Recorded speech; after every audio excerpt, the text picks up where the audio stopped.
Radhe Radhe friends.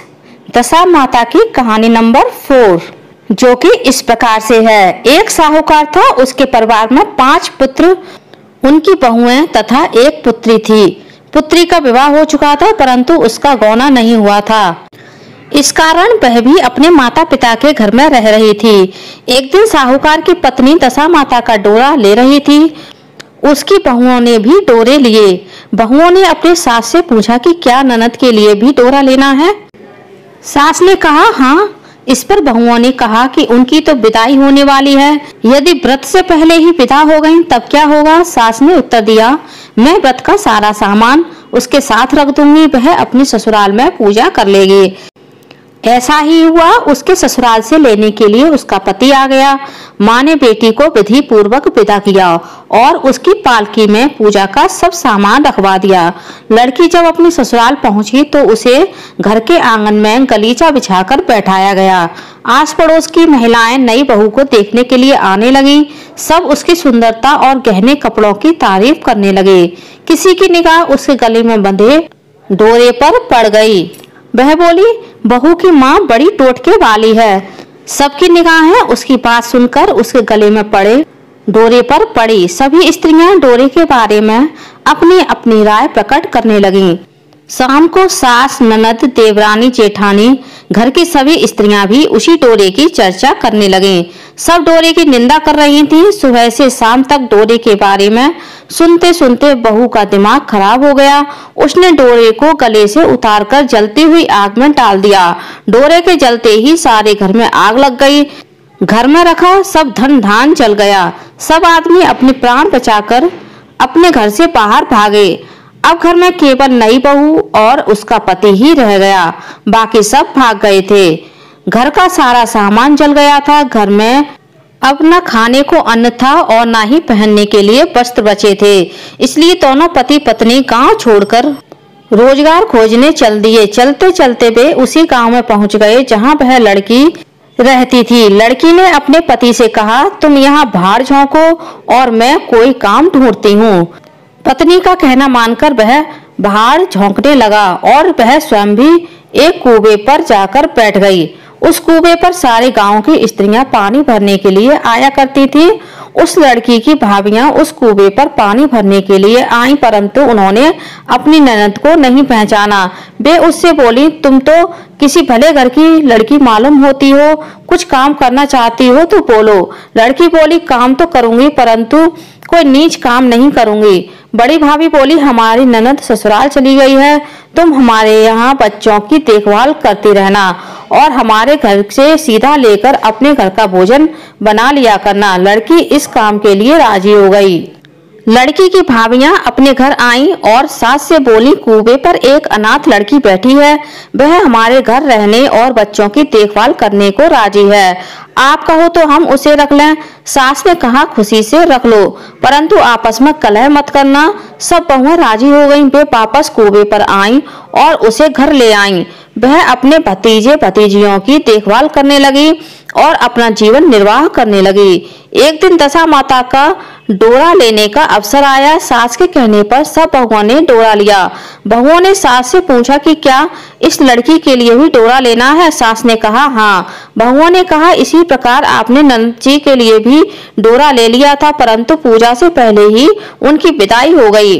अब इस लड़की को डोरा दिलाना चाहती हो, यदि यह पूजा से पहले चली गई तो क्या होगा। सास बोली, तुम्हारी ननद ने अपने घर जाकर पूजा की होगी, यह लड़की पूजा होने तक इसी घर में रहेगी तो अपने आप पूजा में शामिल हो जाएगी और यदि कहीं चली गई तो वहां पर ही पूजा कर लेगी। सर्वसम्मति से लड़की ने भी दशा माता का डोरा ले लिया। 9 दिन तक वह दशा माता की कहानी तथा व्रत पूजन में शामिल होती रही। 10वें दिन लड़की की माता व बहुओं ने सर से स्नान किया और घर में चौका लगाया और पूजन की तैयारी करने लगी। लड़की बहुओं से बोली, यदि कोई पुराना कपड़ा मिल जाए तो मैं भी स्नान कर लूं। बहुओं ने अपनी सास से पूछकर अपनी ननद की साड़ी उस लड़की को दे दी। अपनी पुरानी साड़ी लेकर वह स्नान करने गई। उसने सर से स्नान करके साड़ी पहनी और घर आ गई। घर पर पूजा आरंभ हो गई। वह जैसे ही पूजा के पास आकर बैठी तो बहुओं ने कहा, यह तो हमारी ननद जैसी लग रही है। इस पर सास ने नाराज होकर कहा, तुम्हारे मन में जो भी आता है बोलती रहती हो। पूजा के समय भी चुपचाप नहीं बैठा जाता है। चुप रहो, मुझे कथा कह लेने दो। तुम्हारी बातों से कथा में विघ्न पड़ता है। बहुएं चुप हो गईं। घर की सब स्त्रियों ने पारण किया, लड़की ने भी पारण किया। इसके बाद स्त्रियां एक दूसरे का सर गूंथने लगी। एक ने लड़की का सिर गूंथना शुरू किया। वह बोली, जैसी गूंथ तुम्हारे सिर में है वैसी गूंथ हमारी ननद के सिर में थी। सास नाराज होकर बोली, तुम मेरी बेटी की तुलना इससे क्यों कर रही हो। सास ने बहू को डांट दिया, परंतु उसकी बात मन में घर कर गई। उसने लड़की से कहा, आज रात मेरे पास सोना। रात को जब बहुएं सो गईं, तो उसने लड़की से पूछा, तुम्हारे पीहर में कोई था। उसने जवाब दिया, मेरे 5 भाई और भाभियां थी, तुम जैसे माता पिता थे। उसने फिर पूछा, क्या हुआ। लड़की बोली, पीहर में मैंने दशा माता का डोरा लिया था। उसके पूजन से पहले ही ससुराल के लिए विदा हो गई। ससुराल में पहुंचकर मेरे गले में पड़े डोरे को देखकर वहां की स्त्रियां हंसी उड़ाने लगी। तब मैंने उस डोरे को आग में डाल दिया। उस डोरे के साथ सारा घर जलकर भस्म हो गया। सब लोग भाग गए। हम दोनों भागकर इस गांव में आ गए। उसकी माँ ने पूछा, तुम्हारा पति कहाँ है। लड़की ने कहा, वह भर पूजे के यहाँ बाहर झोंकता है। दशा माता के प्रकोप से हमारी ये हालत हो गई है। वह समझ गई कि यह लड़की कोई और नहीं, उसकी ही बेटी है।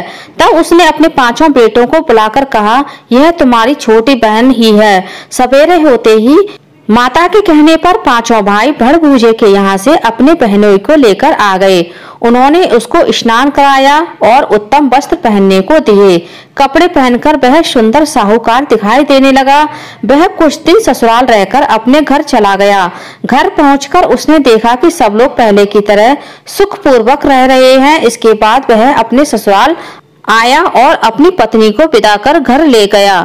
वह अपनी दशा पर विचार करती हुई जा रही थी। मार्ग में एक नदी पड़ी। उस नदी में स्नान करके अप्सराएं दशा माता का डोरा ले रही थी। उनके पास एक डोरा बच गया था। वह अप्सराएं बोली, यदि इस टोली में कोई उच्च वर्ग की स्त्री हो तो ये डोरा उसे हम दे दें। उन्होंने डोली के पास जाकर पता किया और वह डोरा उस लड़की को दे दिया। जब लड़की अपनी ससुराल पहुंची तो सास थाल सजाए, ननद कलश लिए और देवरानी जेठानी अन्य मांगलिक वस्तुएं लिए उसका स्वागत करने के लिए खड़ी थी। नेक दस्तूर हो जाने के बाद लड़की को आसन पर बैठाया गया।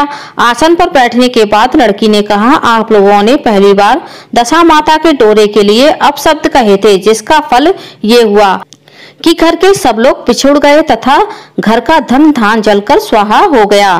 बड़ी मुसीबतें उठाने के बाद अब अच्छे दिन आए हैं। आप में से कोई भी अब मेरे दशा माता के डोरे की निंदा करने की भूल ना करे। जब मेरा व्रत हो तब सब श्रद्धा पूर्वक पूजा करें। सबने खुशी खुशी इस बात को मान लिया।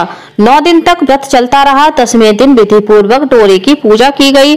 7 सुहागनों को न्योता दिया गया। उनका श्रृंगार करके आंचल भरा गया। इस प्रकार दशा माता का पूजन समाप्त हुआ। जिस प्रकार दशा माता ने उस लड़की के दिन फेरे, वैसे ही दशा माता हम सबके दिन फेरे और हम सब पर दया करें। बोलिए दशा माता की जय। दशा माता से संबंधित सभी कहानी की वीडियो आपको मेरे चैनल पर मिल जाएंगी।